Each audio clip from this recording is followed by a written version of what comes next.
This part of the show is co-hosted by my friend and Forbes coach, Peter Jansen, and he will ask questions to the next panel from his perspective of leadership. In order for us to transform our society in the action that is desperately needed, we need radical transformations on all levels, and this requires leadership. It's my pleasure to introduce now three guests that are role models in this area and who work on solutions. They all have amazing bios that you can check out on wedon'thavetime.org. Let's first introduce Paul Dickinson. Hello there, Paul. You're with us from London. You are founder of CDP in 2000 with an ambition of creating a global economic system that operates within the planetary boundaries. Great to have you with us. We're definitely trying. Great. And with us from the island La Palma, we have Nuria Albet.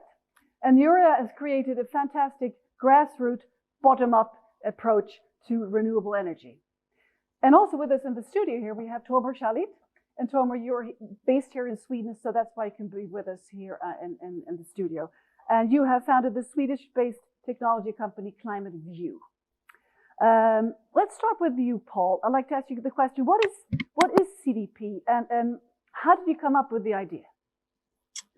Well, I got a chance to say this very briefly a little while ago. The essential idea behind CDP is one big idea, which is that I'm 55. I grew up expecting governments to be able to solve problems. That was really my upbringing. We had the Cold War, and we had all kinds of big stuff, and big problems were solved by big governments. But as I got older, I began to realize that national governments were diminishing in a certain sense in their importance. And so-called non-state actors, which is a term the United Nations uses, non-state actors were becoming more and more important. And so in 2001, actually, with a whole bunch of other people, we started a project to say, well, what would happen if the world's largest corporations reported annually, publicly, on their actions on climate change, their greenhouse gas emissions and their activities on climate change. So we got together with a whole bunch of big shareholders. Actually, now we represent more than 600 shareholders with about $80 trillion, which is equivalent to the GDP of the whole world. Amazing. And on behalf of those shareholders, we write to companies and we say, please provide us with a lot of information on your greenhouse gas emissions and your strategy on climate change. We're a charity operating globally. And this year, 8,000 of the world's largest companies provided that data into CDP. And it's made available to everybody. It's used by investors. But I would encourage anyone listening to the show, go to cdp.net and you can put in any company name and download. I looked at McDonald's, the food company McDonald's. I looked at their response the other day. There's 20,000 words, masses of incredibly detailed information. And we're here to serve at helping corporations evolve to understand their role in the world. Amazing. Thank you very much. So, Tomer, please explain your method, Climate View. Well, if you imagine a movie, any movie where there's some kind of big crisis, there's often a situation room where people gather. Mm-hmm. We are building the situation room for the climate. But it's a very open room. It's open for politicians, for public servants, for NGOs, for experts, for the public, for everyone. And Sweden was the first country to go live in the Situation Room already in June, and it's completely public. And we're now onboarding a number of regions and cities in Europe to create their own Situation Rooms. Because what we do in the Situation Rooms is help the cities to figure out how to get to zero. So I'll just show you very briefly. So basically what we're doing is collecting massive amounts of data, such as what Paul was talking about, the CDP data. And you collect it all to create the big overview. So for Sweden, we have Sweden's greenhouse gas emissions, the potentials for reduction, the indicators how it's going. So the greenhouse gas emissions are transport, industry, agriculture, the widths showing how much they are. And basically you zoom down to see, okay, how are we going to get rid of emissions from passenger transport? Well, reduced energy usage.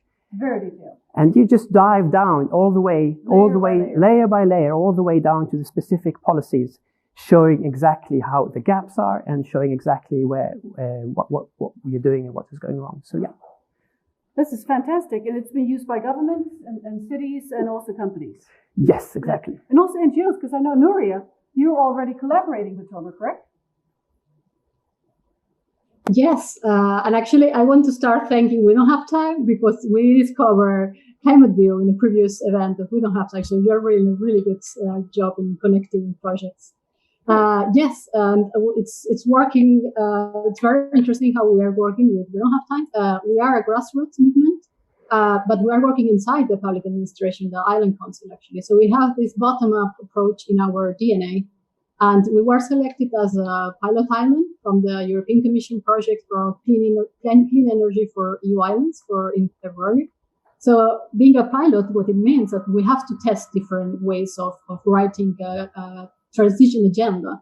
And of course, if the ones that succeed, other islands and mainland can copy us. And if we don't succeed, then the others, they will also learn about our failure, right? So our way of writing this agenda, we thought in the beginning that the document is something very close, that very few write and even less read, and we were afraid it would last, like it would be nothing at the end, right? So when we saw Climate View, we thought it would be perfect. Why? Different reasons. One of them is that we are very broad movement. We actually have more than 100 organizations in the island have signed a pledge to decarbonize the island. We have from football teams to telescopes to associations, that is really broad. And everyone has to understand the language we are talking. If we're talking a document, people that don't have so much education will not be in the same way. But in Climate View, we believe that it's much easier, that everyone will be collaborating and also willing to act. We have been doing the first workshops already, and I think it's quite potent when you don't only work in the digital version, you also have this paper version, a big roll of paper, and when you put that in the room directly, people understand what we're trying to do, and it's much easier to coordinate all the actors to achieve the goal, which is huge. Must feel pretty great to Nuria, talk about your tool. Huh? Yes. So over to you now, Peter. Let's have you dig a bit deeper into the leadership aspects. Well, thank you so very much. I'm really, really happy to be here again. It's fantastic, and very excited to have these wonderful guests with us today. So my first question is going to be for Paul. Paul, we've spoken a bit before, and we're going to go deeper into this in our next show. But I would like you to explain to us what your vision is. Okay, it's really interesting that there's no lack of information out there. Just there's lack of filters, and there's a lack of efficient and effective ways of collecting this data. But I'm interested in the projection to the future. How do you see this actually affecting and working for a greater climate? And so I'm going to reference something that I was invited actually to go and give a little talk at a Swedish business society, but it was founded by some social scientists. And I want to focus on that phrase, social science. Like, we are coming together, all of us, to solve climate change, because as social scientists would say, and actually this is what Extinction Rebellion in the UK have said, and it's what a philosopher called Thomas Hobbes said, which is that the state gets its authority from its ability to protect us. You know, the king or the queen or, you know, the feudal lords or whatever, we would put up with them and the terrible things they did because they would kind of ultimately protect us from the people, you know, over the mountain who would come and beat us up. Well, or enslave us, actually, if you go back far enough. Now, you know, before, I don't know, the Berlin Wall fell or whatever, there was a contest between the West and the Soviet system, and government was strong and, you know, things got done. But then over the last like 4 or 5 decades of globalization, governments just kind of floated down into a box. Business has got better and better at using the media to kind of protect its interests. And to be completely honest with you, existing kind of cash flows protect themselves. You know, there was talk earlier about massive subsidy of the fossil fuel industry. You know, when there's a lot of money at stake, governments can't pass laws, because if anyone in any kind of government anywhere says, look, we've got to put taxes or regulate these greenhouse gas emissions to protect for the economy. We've got to get rid of this, loser, right? So we're in a situation whereby, like, the machine that normally, solves a pollution problem, like tax or regulation, that machine is broken. Okay? So we're having to kind of like reestablish some sort of authority in society that can deal with this problem, and that's where you get businesses, where you get civil society movements. Greta Thunberg came up earlier. Was saying what's so special about her? I'll tell you what's so special about her. She says, listen to the scientists. And guess what? She's worked out that this is discrimination. We had discrimination against women. They got the vote. We had a very brave movement called the suffragettes in the UK, many other countries. We had discrimination against black people, for example, in the US. We had Martin Luther King came forward. Greta Thunberg says we got discrimination against children. I mean, it's kind of offensive, but it's true. So we got, more than 1 million children striking around the world saying, hey, old people, you can't discriminate against us. So what we're seeing is some kind of complicated social force coming, get us back to the idea that government protect us, because currently they haven't got the power. Kind of long, weird answer, but I hope you enjoyed it. Yeah, it was a fantastic answer. Thank you so very much, Paul. Okay, so Tomer, back in the studio. It's nice to see you again. And my question to you goes to the chunking down. I saw how you chunked it down, chunked the data down. I'd like to understand long-term the vision that you have on how this is going to go from conversation to roadmap to action. The underlying theory here of a couple of underlying theories of change, so to speak, is first of all, take something that's far away and very abstract and bring it closer. So we're talking about emissions go down 0, 2030, but that's all pretty abstract. And even what's going to happen if we don't do it is even more abstract and far away. But by bringing it down to something that's measurable on a monthly or quarterly level, we are forced to act. And also, instead of making something abstract and dangerous, with putting something close and actually often very positive. More electric vehicles is offering better air quality straight away.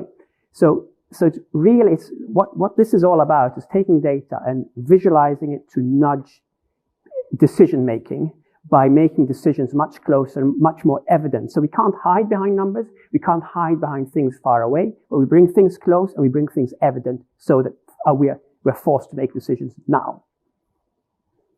Well, that's fantastic.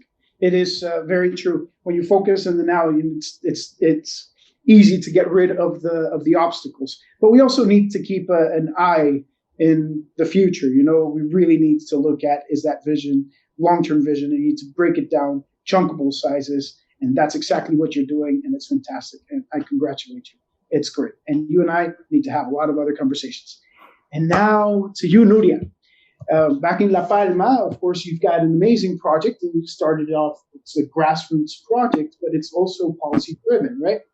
And it's really interesting to have spoken to you before about this, but one thing I haven't asked you yet, and of course, we'll go more into this in our other show.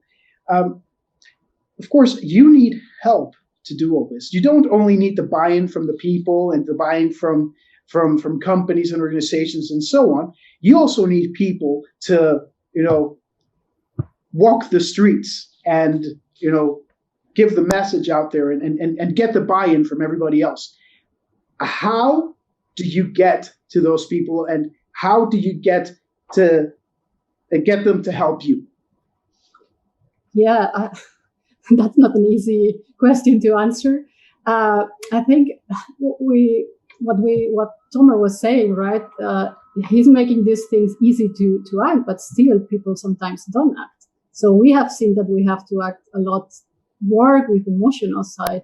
It's not about only knowing the data, knowing what we have to do, but it's also doing it, right? And very often you have to work with the trust. You have to make people trust the process, and you also have to make people actually see each other not as a competitor, competing. We're so used to compete in our society, right? So we have to change a lot of ways of thinking. In our project, we have been working a lot in making people own the project themselves. It's not something that someone else is doing, but we are all together into this the same the same goal. We have the same goals. We have to solve the same problems, the same challenges. So I'm not sure I can say exactly, because there are many small pieces that have to go together, but it's a lot about talking to people. You have to spend the time. It's an investment to spend the time to talk to people, looking at their eyes and create a community. So everyone feels empowered. So what you're saying here is basically, what you're explaining is empathy. You know? Yes, very much. Yeah, of course. Yeah. So you need a certain level of emotional intelligence within your leadership to be able to go to people and say to them, you know what, I need your help. Help us. And then for them to get the buy-in from everybody else, that also requires that same empathy. So it's very interesting how we can see this going from what Paul had said and the big data and all that information that gets filtered down, and then it gets used through processes like Tomer's processes. And we need that action that comes from organizations and people like you, Nuria. And I think this is amazing how it all really boils down to, let's do the best we can. And empathy is one of the biggest tools. So, Paul, what does empathy have to do with everything that you are doing? I'd like to really understand that, because I want the whole picture. I think, we're not very good at empathy, humans, to be honest with you. Like, if we're quite good near us. So if you fall over if you fall over in the street, in Sweden or the UK or something, there's a pretty good health service that will kind of spend tens of thousands of euros trying to save your life, really. If you get on an airplane, travel about 5 hours, then there are people just dying, and for 10 euro or 100 euro could save their lives, and nothing's happening. They're dying. So, we've got some lessons to learn on empathy. But one of the things is that about climate change is you have to get kind of selfishly empathetic. The last time the scientists reported to us the so-called fifth assessment, one of them told me, one of the people who was involved in writing it, they said, we scientists believe that between 2080 and 2140, there's a 50-50 chance of a 4 to 6 degree temperature change, which is bigger than between now and the last ice age. And I said, how many people are going to die if that happens? And he just rolled his eyes, So the thing about this empathy thing is, it's like, we're not very good at empathy for them, but actually it turns out it's empathy for us now, our grandchildren, or maybe our children, or maybe just like us. We're at a point where empathy sort of morphs or mutates into self-interest. That's the thing. No, actually, you cannot have that which you do not possess. And empathy is one of those things. You cannot have empathy for anybody else if you don't have it for yourself. And that's important. That's important in leadership. It's important in humanity. And it's important for climate change. It's just simply important. Tomer, same question goes to you. In your processes, of course, you have to chunk things down. And in chunking down, you need to have that empathy. You're actually driving emotion in the smaller chunks. You're touching people. You're making these chunks so tiny that it's like, look, this is happening now. Can you tell me what you feel about that and how empathy plays a role in what you're doing? It's funny because when you do the work, I nearly try and have the mindset that, like, just an algorithm, you just follow it, because that's how to get the work done. Because it's a lot of people that have to be collected in the room and have lots of opinions. So it's interesting that the mindset when you sort of do these workshops and sort of try and understand the data is just being very, very systematic, so as to get to first get some rational in somehow.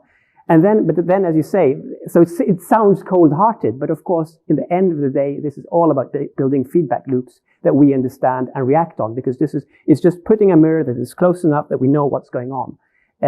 So yeah, it's all about empathy, just trying to use data to drive empathy in the right direction. This is beautiful. So no matter how we look at it, leadership and change will always be about empathy. The interesting thing is this: change is automatic. We've seen this. It's just not always good. Progress is not automatic. And if we're going to progress in this world towards a better climate and a better humanity, we need to lead through empathy. And I believe this is essentially where we all need to come down together and say, look, it doesn't matter what we're doing. It doesn't matter what processes we're driving. It doesn't matter what business we have. It doesn't matter what data we're collecting. It doesn't matter how many people we have on the streets doing the work. At the end of the day, we need to empathize with ourselves so we can empathize with the others and with our planet. Any last thoughts on any of you on this? I'm going to throw one in, which I think is, I think you put the point very beautifully, actually, when you talked about, like, you've got to have empathy for yourself. I'm certainly not religious, not from any kind of religious background, but someone told me that one of the problems of the religion in a certain way of thinking is if you put kind of God outside of yourself, you're going to trash everything because, you haven't kind of made the connection. I read a little poem on the London Underground that sort of said, we are actually all existence, and it's only the sort of chatter in our head that separates us from that truth. Brilliant. Well, Brilliant. Peter, I think we need to sum this up or round this up, and luckily we will have a more in-depth show in 2 weeks with Nuria and also with Paul and Tomer, and also Kate Garvey, who will be joining in the longer show that's called From Visions to Action.